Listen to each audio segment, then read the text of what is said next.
So the thing about patience and waiting for coffee is that the older I get, the more I fight the need for Keurig.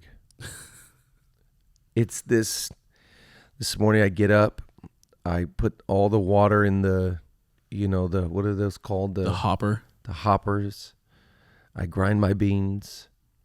I hit start. It starts at 18 degrees? Oh, yeah. Oh, the kettle. You're talking about the kettle. The kettle. Yep. What was the hopper? What is that? I thought you were talking about a Keurig. Oh, God, no. Yeah, I was like, wow. So I put in the water in the kettle.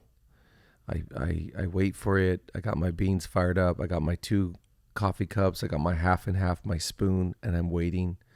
The water finally hits its peak. I pour it over my beans. Mm-hmm. French press. It's a whole process. Yeah.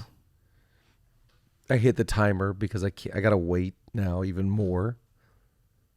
It's just, I wish I could just wake up to good coffee. This is the struggle. This is what I want for Christmas. This is what I need to buy for Christmas. I need to find good coffee you could wake up to. Yep. Last Christmas, you bought me Yep. an auto, yeah, and that was coffee pot. And it was amazing because I was waking up. Yep. And the smell. Yeah, that's what it is. It's the smell. It's the smell and the fact that it's done. Yep. The fact that within 60 seconds of being awake, I could be partaking in the goodness. Yes. The problem is, it is not advantageous to the taste buds. It's true. Because yes. we have this kind of blue bottle expectation. Nursed coffee. So is there a machine? There is. Yes. What is it called? I'm not sure what it's called. I'm going to send it to you, and it might change your world. Send me the link. Yes. I'm buying it for Julia, a.k.a. me, for Christmas. Amazing. Yes. We just got better. That's what this whole podcast is about. Leadership Lean In. Attitude reflect leadership.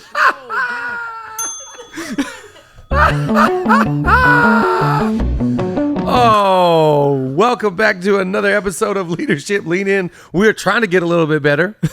We're making strides of effort.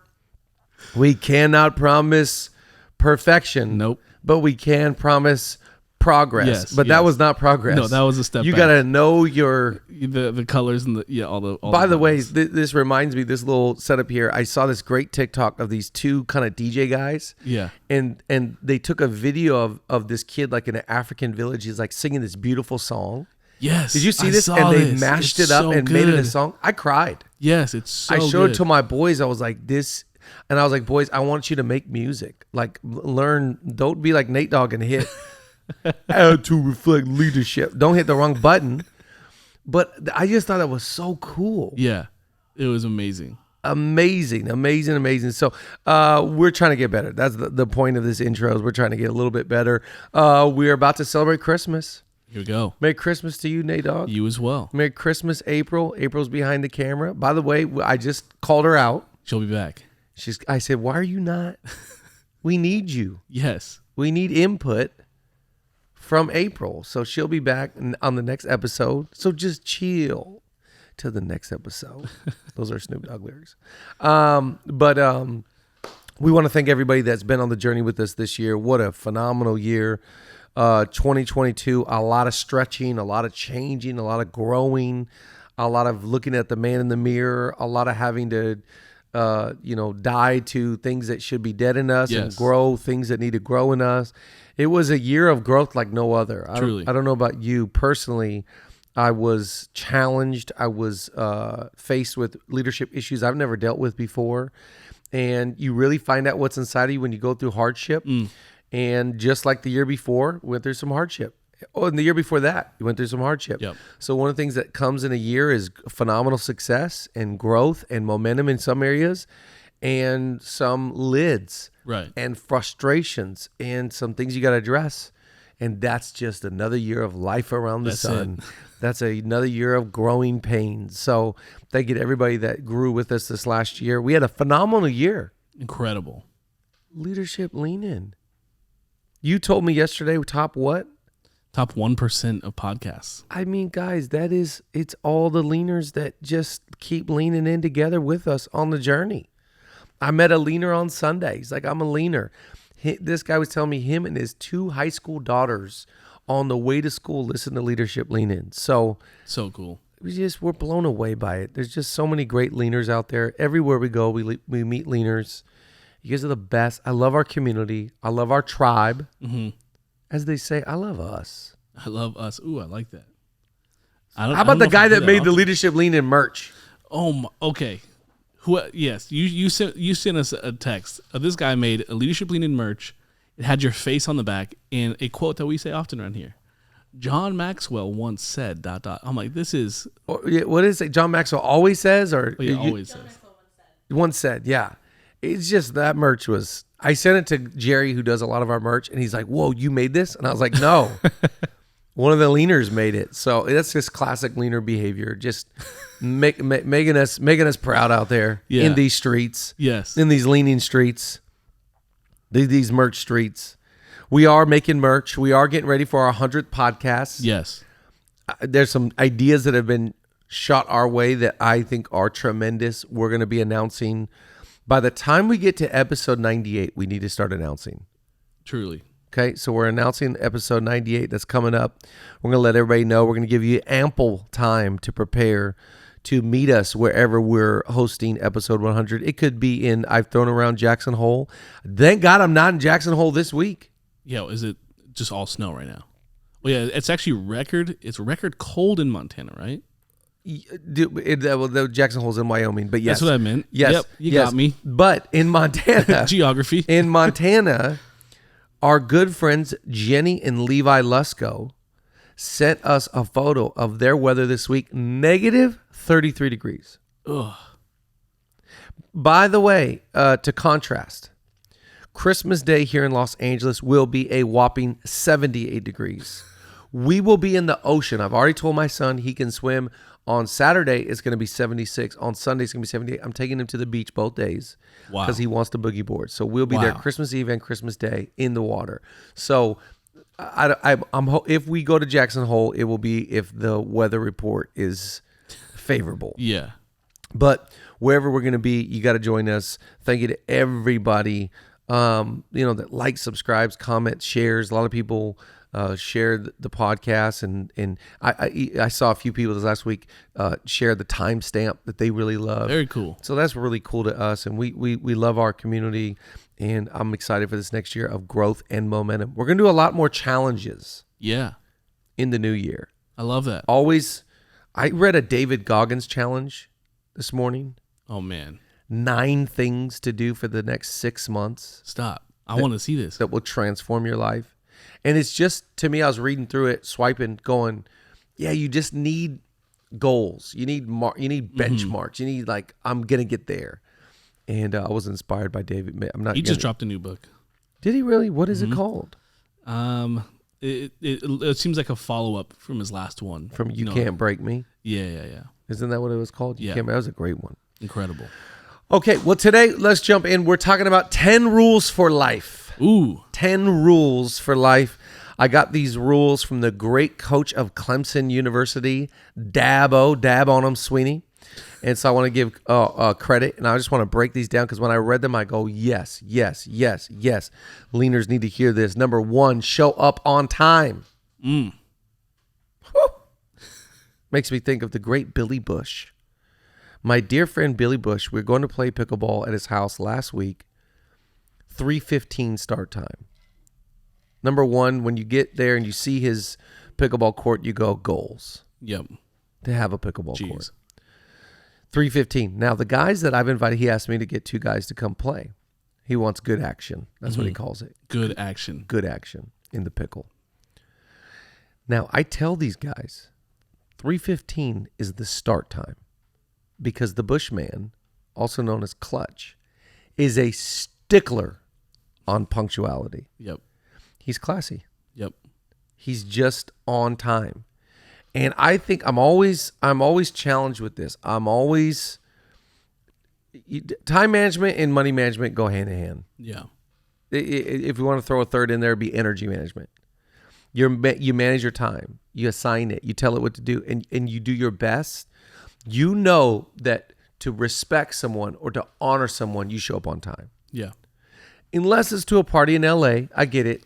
7 means 7:30. Yeah, but that's the culture. You're on time for the culture. For the culture of it. It's appropriate. Yes. You do what's respectful. Right. You do what's honorable. So for the Clutchmen, I know how big of a deal it is. So I let everybody know, and I come early. I was there at 2:45. We're playing at 3:50. Yeah, he said 3:15. I show up at 2:45. I think the point of being on time is to show respect. Yeah. Is to show honor, and I think it sends a signal that I'm a respectful person. I remember years ago, I was just a young startup youth pastor in a small town in the Seattle area. And I made an appointment every morning. I'd be at Starbucks at 6 a.m. That was like and I wouldn't be late. Yeah. I was just in this season of like, I have an appointment at 6 a.m. at Starbucks. And I used to call it an appointment with the king. Yep.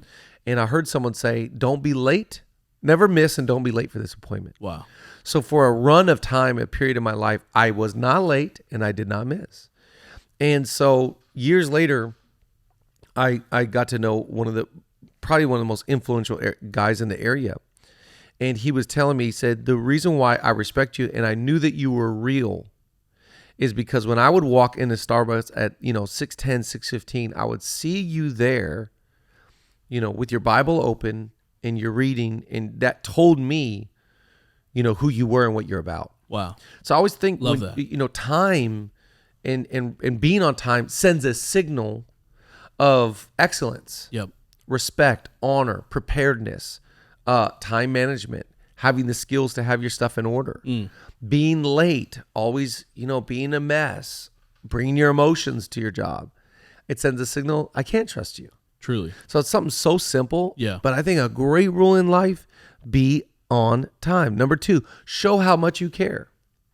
This is huge because people don't care how much you know until they know how much you care. Yep. So it's like talk is cheap. Actions speak louder than words. So how do you show someone that you care? Right before we started recording this podcast, Julia was like, you got to see this Christmas present. And some of our staff here, you guys know them, Ballum and Hannah, they know that we make cinnamon rolls every Christmas morning. This is Julia's tradition. Like It's our tradition, cinnamon rolls. So they just got us a platter, everything Julia needs to make the cinnamon rolls. Amazing. So like the cheesecake and the milk and the butter, every ingredient is all done and measured out with really nice handwriting So of like thoughtful. Thoughtfulness. What did that send me? That sent me a signal. Wow. I care about you. Yep. I care about your kids. Yep. I care about your family. So it's like you've got to show. There's ways that you can show that you don't care. Silent treatment, cold shoulder, irresponsibility, no honor. You can send a signal you don't care, but you can also send a signal that you do care. That's right. I think you got to always make moves, always trying to prove to people. People are already rejected. They're already working through their own issues. Yeah. So you got to combat that. There's a cynicism inside of every person that's like, oh, man, they don't care. Yep. They don't care about me. Totally.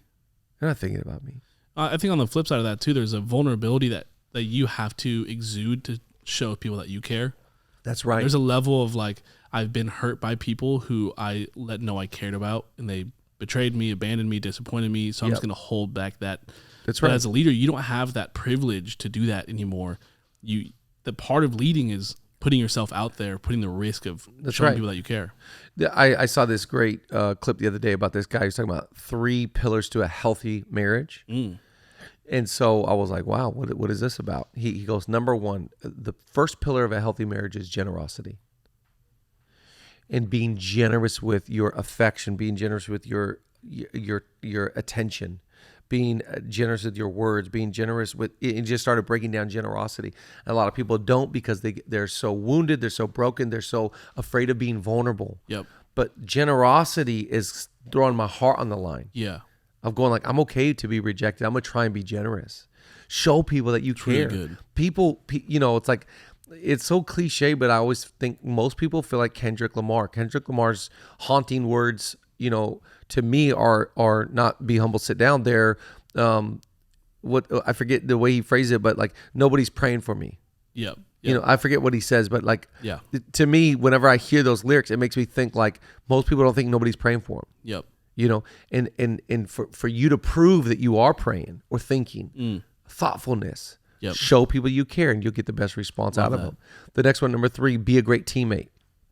I think this is, always the goal as a leader. Leadership is about playing your role really well and identifying the different teams that you're on. Think about how many teams you're on. Yeah. You're on a number of different teams. A lot. Yeah. I'm on a lot of different teams. Yep. I'm on a lot of different group texts. Now, nobody tells me in some of my group texts that it's a team, but it is. Right. And so I got Julia's side of the family. I got my side of the family. I got our staff. I got directors. I got, creative people. I'm on a lot of different teams. Within every team, it's about finding your role. What is my role here? And playing it to the best of your ability. Yeah. And just I'm trying to be a good teammate. A good teammate communicates. A good teammate responds. A good teammate thinks about the wellness of the team, not just themselves. Yeah. And I love that. Of course, a football coach is giving us these 10 rules, but it applies to life. Right. In my marriage, I'm a teammate. Yep. We're trying to raise these kids. We're trying to build a life, build a house. Love that. At this church, I'm a teammate. In Leadership Leaning, I'm a teammates with the leaners. And if you see yourself as a teammate, not as the expert guru coach, the coach, mentor, boss, jefe. Dude, people just drink their own Kool-Aid. Truly. I find comfort in going, I'm a teammate. And I would feel very afraid if you're like, yeah, it's on my shoulders, man. Right. I was thinking about today, it's like, thinking about a TV show. You got your talent on the TV screen, but behind that's producers and directors and writers and audio engineers. And just like, it's comical to think it's the talent that's making it all happen. Right. No, it's everybody playing their part. Yep. And I love the saying, when you understand this, I'd rather play a small part in a big thing than a big part in a small thing. That's right. When you become a teammate, I think you get to be a part of something bigger than yourself. Absolutely. When you're an egomaniac or you're just narcissistic, it's just like it's you. Yep. Good luck, Chuck. It's like you can find success in that position, but only the success will only come from the result of that thing. But the soul success, you won't share it with anybody. You won't have anybody to be happy with you, to celebrate with you. Right. And you're going to find that you're going to get everything you wanted, and you've missed the things that actually really matter. That's right. 100%. So I think, to the best of your ability, lean in and find out where you can serve the team, how you can make the team the big deal. People do not, it's an old leadership saying, but it's not about the name on the back of the jersey. It's about the name on the front of the jersey. Yeah. When people find that you're loyal to the brand or to the team or to the big picture, they're in on you. I love that. But if people feel like you're into yourself, you're making moves for your own brand, your own name, your own platform, they're out. Yep. Because they got that whiff of pride, that arrogance, that egotism, that I'm being leveraged, I'm being used, Yes. I'm being exploited. So I think that we have to always understand that it's not just God that opposes the proud. We read this scripture, God gives grace to the humble and opposes the proud. It's not just God that opposes the proud. People oppose the proud. Yes. People also are put off by a haughty, proudful spirit. And so you got to be careful. Make it about the team. Great. The fourth one is be where your feet are. It goes without saying, but put your phone down. Be where you are. I respect anybody. It's like I'm at dinner with them. They haven't looked at their phone. Yep. And I feel bad if last night we had some people over for, I don't know, let's say 4 or 5 hours. And a few times I was having to manage a few, play dates and different things and, your world. But every time I pick up my phone, I want to be as fast as possible because I want to send the signal. I'm here. Yep. And then put it down upside. Yeah. I'm here. Yeah, exactly. Yeah. Upside down. Because it's like, be where your feet are. Yeah. There's nothing worse than someone that's like a day ahead. Mm-hmm. What did you say? We were in a meeting yesterday. You said something. The greatest ability is availability. That's it. I thought that was so good. There's no ability like availability. Mm-hmm. And we laugh at this saying, these little cliche sayings, but I think it's so true. Yeah. Weapons of mass distraction. We have so many distractions around us. Yeah. We're being pulled by that's why I've really tried to limit my social media to the end of the day. If I can wait till the end of the day, then it's like I can catch up on everything because I want to spend my day present. Yep. I want to spend my day in meetings. Yep. To the best of my ability. I want to be with my kids, I don't want my kids to remember a dad that was always on their phone. Jeez. Think about this. Yeah. Like this is all real stuff. And we all have the distractions. Yep. We got emails, we got texts, we mean, We have reasons to be on the phone. Yeah. if you're a leader here, you got a full schedule, you got a full plate, you got a demand on your life. I mean, whoa. It's leadership. So get your mornings in order. Mm-hmm. I have to get up and sort my to-do list. I have to get up and write down where I'm going and what I'm doing so that I can be present in all the meetings I'm going to be in. That's right. So that when I'm sitting across from somebody at a meal or a creative plan session, I'm not living distracted. And this is hard. This is easier said than done. Right. It really is. You watch people in meetings, watch their behavior. How long can they engage? How long can they lock in? These are challenges. Yeah. But it's a rule of life. It's a rule of leadership to the best of your ability. Get the distractions out and go like, we have to understand. The gift that you're bringing to the table is you. Mm. So it's like, imagine if you're like, you're an expert. People pay you, to fly somewhere and talk to them. What are they paying for? They're paying for your undivided attention. So your attention is worth something. Yep. That's right. So when you engage, that's the gift that you give somebody. Yep. Your spouse, your team, your employee, your employer, whatever it is, like that is the gift, is being where you are. You rob your employer, you rob your spouse, you rob your kids, you rob your team if you're not with them. So good. This is the gift, is being present wherever your feet are. Do your best to be there. Not in Buenos Aires. I'm not in that parade. Yeah. Yep. You know what I mean? Yep. It's like, it's so funny. Like World Cup was Sunday. Yeah. We get done with our rally. Yep. I already know. And these boys come running up. Look at the score. So they're there, but they're not there. They're not there. Does that make sense? I'm using an illustration to let us know this is our culture. Yep. Our culture is in two places. 100%. It stems from grass is greener on the other side. It stems from they got it better over there. My life is so hard. I need to escape. I gotta figure this thing out. It's more important than what's in front of me. And I think it also is the problem with we think we're better multitaskers than we are. Science will tell us that we're not. Yeah. Every research study, for a long time, the big leadership push was do more, multitask, have your time work in multiple ways. All of a sudden, these studies start showing, wait a second, it's actually way worse. You're way less efficient. You're not getting things done. Yeah, your brain doesn't function like that. You got to be where your feet are. Number 5, know that team comes before self. Team is before self, and it kind of goes with what we've been talking about, but it's about the team. It's not about you. Mm-hmm. And I think this is the struggle, because all of us want to be messy. Right. Inside of all of us, we want to be messy. Yeah. We want to, like they're chanting his name. They're, did you see him trying to pull up into his house yesterday? Just crowds of people. Inside all of us, we all want to be known and seen and important. And you got to die to yourself. Yeah. And you go, it's not about me, it's about the team. Yep. And so you got to know that, a rule in leadership is, how do I get team first, team first, team first? It's about how's the team going to feel? How's the team going to react? If you start living in your leadership team first, self second, yeah, boom. Yep. And in fact, probably the lid on most of our organizations is that we're in front of the team. But if you reverse that order and start serving the team, thinking about the team, what do they need? How can I add value? What's the best thing for them? Yeah, yep. You start thinking about them over self. Again, this is hard. This is easier said than done, because we all think about ourselves. Yeah. This is the reason why God said, love your neighbor as yourself, because he knew you'd love yourself. Right. So he's going, hey, Yes. you know the way that you love you, which is a lot? Yep. Try and love people the way as much as you. Try and think about them like you So think about good. you. Yep. Because I think about me. Yep. And I think that it's just a great rule of leadership.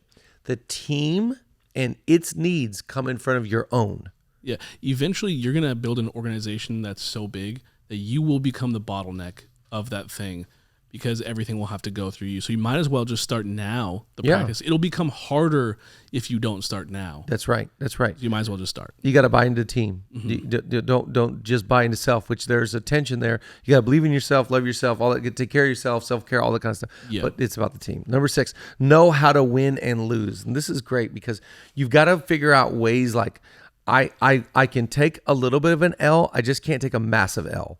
Yeah. So lowercase. Yeah, lowercase. So it's not like if we got a C-, we can still get up tomorrow morning and build. We just can't take Fs. Yeah. So you got to know how to lose, and you got to know how to win. We don't.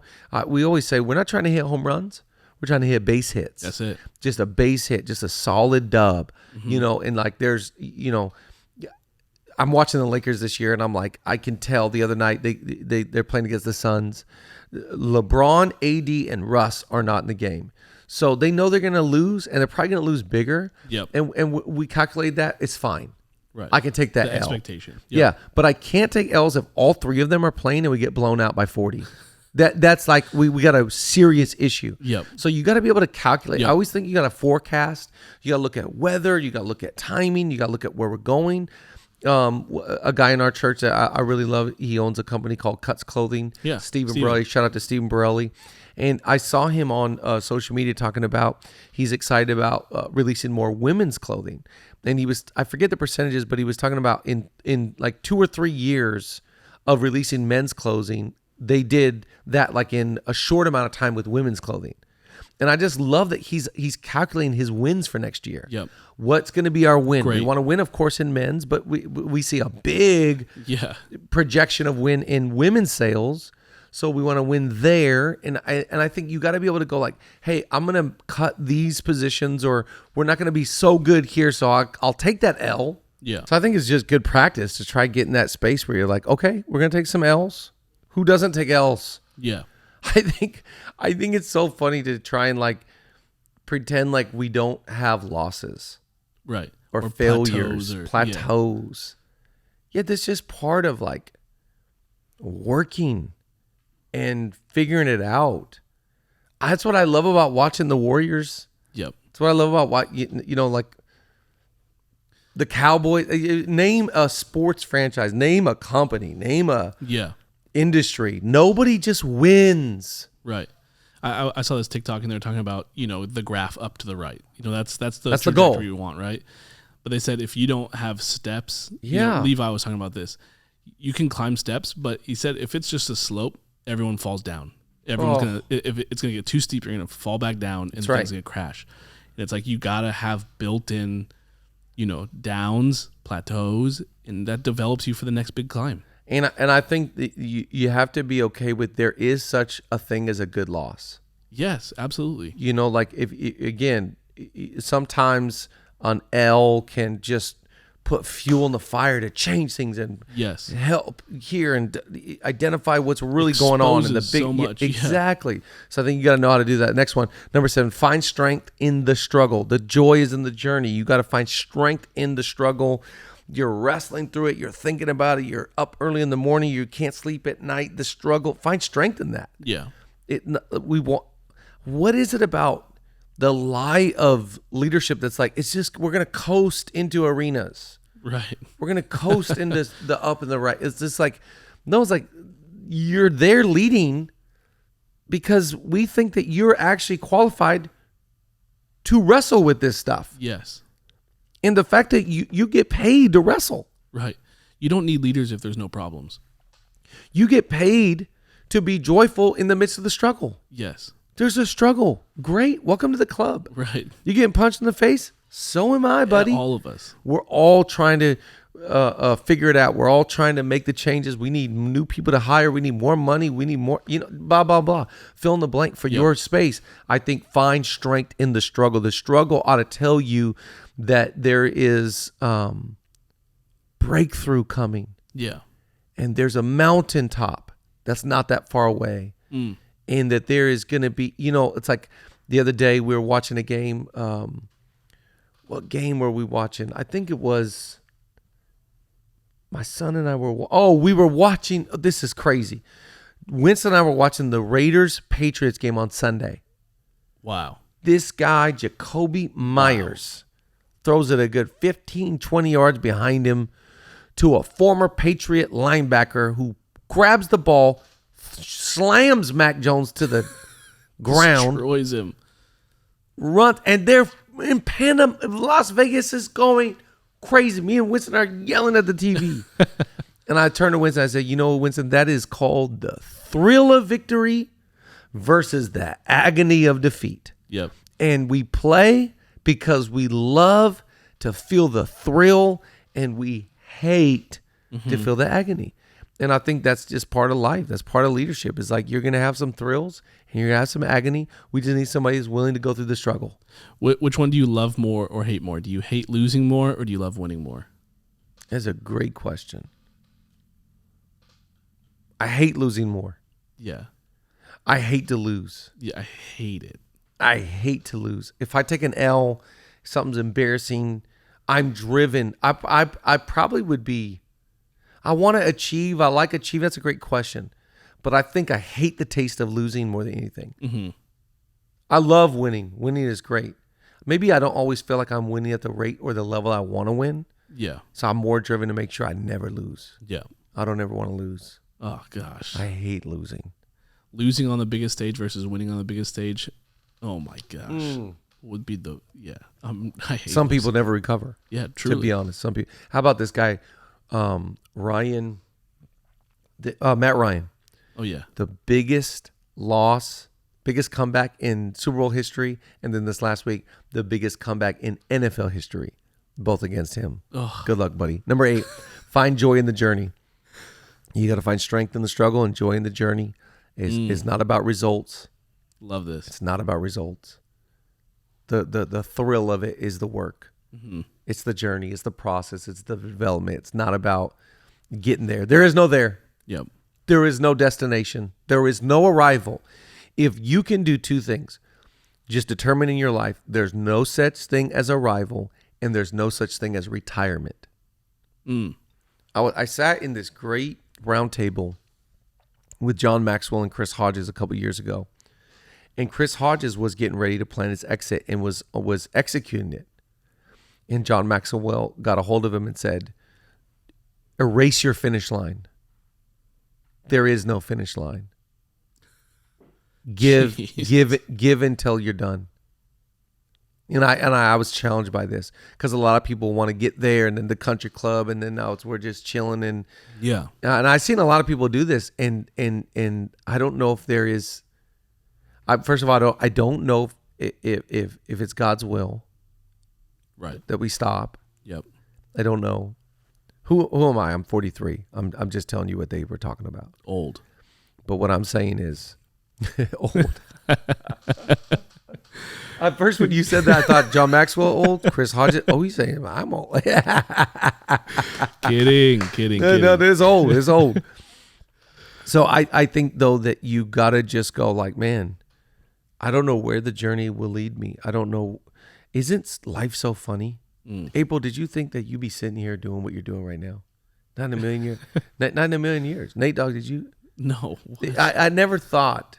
This was never in the cards for me. Yeah, I didn't see where I am today. None of my life did I go, yep, it's what I drew up. Yeah, this was the plan. This is the plan all just along. like I planned it. Yep. Not at all. And so I think you got to just go the journey that I'm on. Yeah. To become the healthiest, best version. The journey I'm on to be a great leader. The journey I'm on to help inspire others. That's right. I talked about it yesterday to our team, but I want to increase in 3 areas: income, impact, and influence. Those 3 I's are so strong. Income, because I think income, an increase in income to me is an increase of stewardship. It's saying I maximized what I had and now I'm being trusted with more. Impact, I want to make a greater impact. I don't want to just live off of old impact or like, you know, when I was their youth pastor, man, we had some times. Yeah. Man, that summer camp. Oh, conference year 1. Or when we were in the El Rey. The accent. Come on, man. It's Yeah. like I want to make a greater impact today. Yes. Influence. Yes. To me, more influence means that you are a good steward of the influence that you used to have. Love this. So you're just being trusted with more. So I think embrace your journey because you never know what's on the other side of it. That's right. Number 9, keep moving forward. Keep moving forward. I talked about in the last pod, but I cannot stop thinking about this. The last title was 6 Things Strong People Do. Mm-hmm. And one of the 6 was that they move on. Yeah. They move on. Yep. Keep moving forward. I probably said that last podcast, but let me say it again. There's no reason to cry over spilled milk. I cannot change the results. I'm playing these cards to the best of my ability. What do I got in my hand? I'm playing them. Move forward. Yep.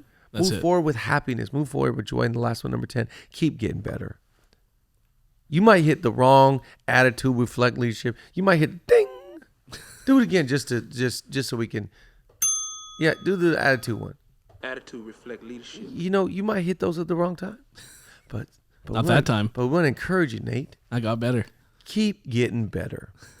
I think April, you posted a clip maybe yesterday out of that last podcast where we were talking about the reality that you could change for the better or change for the worse. And I think that is just such an alarming. I think where I get scared is sometimes Julia will say to me, the older you get, you're getting more ornery. You're getting more short with people. You're getting less patient. Oh, God. Yeah. I got a tattoo that says better at 70. Right. It did not say Not more less patient. crotchety at 70. Yeah.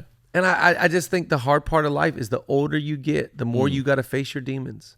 Yeah. The more you got to look at the man in the mirror. The more you got to face your trauma, drama, daddy and mama. Yep. The more you got to go through the hard stuff. You got to look under the hood, buddy. There's no more excuses. There's no more Xbox. There's no more. It's just you, buddy. Yep. So are you going to grow? Are you going to get better? Are you going to evolve? Are you going to change? Are you going to get sweeter and softer? I want to be an old guy that's like quick to cry. Yeah. You know those Yes. old guys that's like, man, they got Yes. teeth. Their eyes are always moist because it means they're soft. Right. They got a soft heart. Yep. They're soft. They're gentle. You get around them. They're like a blanket of encouragement. Yep. I just been around so many old people. It's a bitterness. It's a brokenness. It's a disappointment. Life is filled with so much disappointment. Yeah. How do you overcome your setbacks and your frustrations and your rejection and your abandonment and your abuse and all the stuff you've gone? How are you going to overcome that? How are you going to get better from that? You got to use it as fuel to become the best version of you. Because I think the reality is that, dude, life is cruel. Right. God is good, but life can be mean. Yeah. That's the reality. And so how are you going to get better? Stop making excuses. Stop playing the blame game. Stop tell me what could have been and should have been and would have been. And people give away the narrative of their life so much. Wow. It's frustrating to me. Yes. All I care about, are you kind? Do you have more class and character and kindness and generosity and patience and encouragement? That's all inner stuff. The people that are closest to you respect you the most. That's you it. said that the other day. Yeah, it's this. So that's good. that's the success.